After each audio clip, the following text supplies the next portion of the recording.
We will start in Tuscaloosa, Alabama. Probably the most notable of spring games, just when you think about Kalen DeBoer, his very first one. Of course, as you can imagine, it was packed out at Bryant-Denny Stadium for A-Day. You know, admittedly, Blayne, my eyes went to the quarterbacks most of these spring games. Jalen Milroe, I want to get your take on him first. 3 for 9 in the ball game. You know, I thought you saw, obviously, the arm strength. We all know he's so good with the deep ball. I thought he showed the touch a little bit here and there. But there's no doubt, you know, there had been talks. Maybe there's a quarterback competition. Maybe there isn't. But it's safe to say this is Jalen Milroe's football team. But we'll start with him. And again, the rest of what you saw from Alabama in that A-Day game. Again, we'll go ahead and acknowledge it's really difficult, maybe a fool's errand, to draw conclusions from a spring game. But we'll do the very best we can. What did you see that you liked, you disliked, and maybe in between, Blayne, from Kalen DeBoer's first A-Day game? I guess maybe if you're going kind of good, bad, and ugly, I would say the good is I think you see playmakers still all around the field. You know, whether it's Kendrick Law, whether it's Bernard that has come over the transfer, went up and made some nice plays. I thought on some balls that were kind of 50-50 balls at different times. So that's nice on the outside. Of course, I think we know what Prentice can do. He didn't get utilized a bunch in this scrimmage, but I think we know what he can do. And then the running backs, that was the most encouraging thing to me. I mean, I'm telling you, Jam Miller is lightning in a bottle.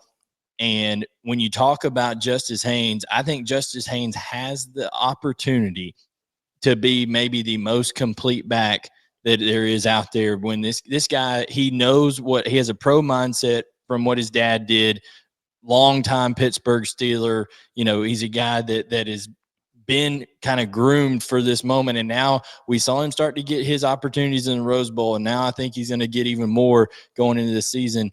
He had a run early on in the game at the goal line where lateral quickness made somebody miss and then finished off a run, physicality to get into the end zone. I just think Justice Haynes is a complete package. But let's talk about Richard Young a little bit. My goodness, I put down beside Richard Young and a couple other guys the acronym GAS, G-A-S, and I'm going to start using this season because that is grown-ass strength is what that is, and Richard Young has it. I mean, he was running through people, yes, Alabama's tackling was poor throughout most of the day. I think Kane Womack had some stuff to get through, but Richard Young was running the football. Now, the bad, I don't think the quarterbacks played particularly well. I think you see Jalen Milroe, but I think the terminology, I think the scheme, they're still getting adjusted to it. I think Ty Simpson actually played better than Jalen Milroe, looked really nice. But in terms of that, we're not going to know until the bullets fly and you got that adrenaline going with Jalen Milroe and he's able to utilize his entire package, which is part of that run game.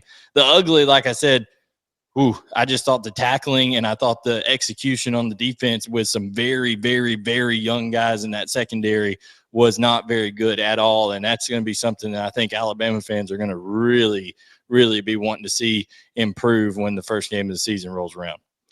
And Blayne, we're going to dive into this more as we go throughout this conversation, but I guess the differences in philosophy when it comes to these spring games, you know, you got folks like Bama and Georgia, and you turn those on, and I mean, it's pads popping, it's physicality, like you mentioned. Some others, they're not even tackling. So I guess my question for you, Blayne, is just, do you put a lot of stock in what you saw in Bama's defense yesterday? Because, again, spring game overreactions, they happen, good, bad, or indifferent, if you will.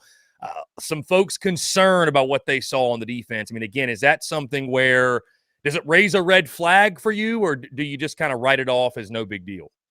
There's just a couple of things. I know that you're going to get some catches, you know, some big time plays in offense, stuff like that. They're gonna have you schemed up and things of that nature. That's fine. Where Alabama needs to be concerned is the missed tackles were plentiful, and tackling is something that you have to just continue to tackle to be able to get better at it. You got to keep practicing it, and they were not good at it on Saturday. Okay. And also allowing themselves to get outflanked the perimeter in terms of the jet sweep runs, the outside runs, things of that nature. You saw a Alabama team a outside linebacker squeezed down and nobody was there to replace on one, maybe the first play of the game, where Kendrick Law went in and cracked the safety, which I believe was Malachi Moore, who's moved back from the star position to the safety position, and there was no corner there to fill. I think Nick Saban probably wanted to throw himself out of the box on that first play and see that going on, because that's just not something you saw at Alabama defenses, and it's just going to be an adjustment period for Kane Womack on that end. But like I said, playmakers all over the field on offense. Still think you got physicality in the run game. I think this defense is a few steps behind the offense at this point. Blayne, I think you and I feel pretty confident going back to the quarterback position that Jalen Milroe is the leader of this football team, the heart and soul of this team, and he is QB1. But do you feel like maybe the performance yesterday, I mean, it didn't exactly slam the door shut on the thought that maybe we could see another quarterback this season? I mean, is that unfair to say? Again, am I putting too much stock in the stat line of the performance? Or, I mean, is there a real possibility that a Ty Simpson and Austin Mack, somebody else, could have a great fall, and all of a sudden we are talking about a quarterback competition?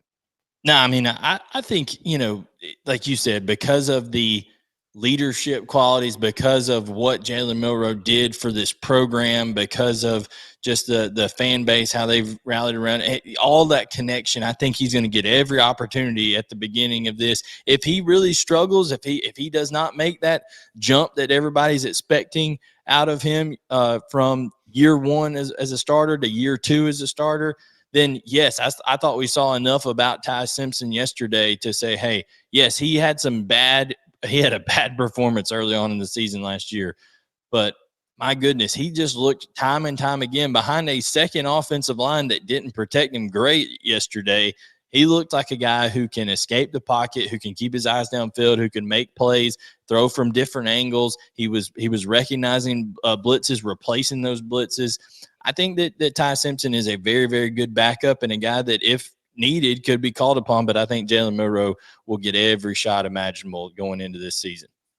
And Blayne, before we get off this one, a little bit of a side note, just kind of a funny side note I noticed during the broadcast. Caden Proctor on the sidelines, and it just goes to show kind of where we are in this transfer portal era, right? It's just like you would never imagine that years ago, and we heard the per sources, whatever, and they were pretty good sources, right? He's going to end up back at Bama, but to see him on the sideline yesterday, just the wild, wild west of college football in the portal. And I mean, it's just it's crazy. It's just crazy to see that. So anyways, that'll be a big boost for their offensive line. Yeah.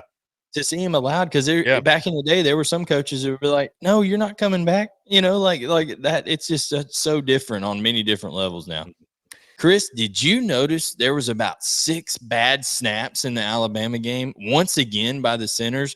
And listen, the persona non grata, he's at Ohio State now. Okay, so the center transferred out. Can't from blame last him. year. Can't blame him. Can't blame him.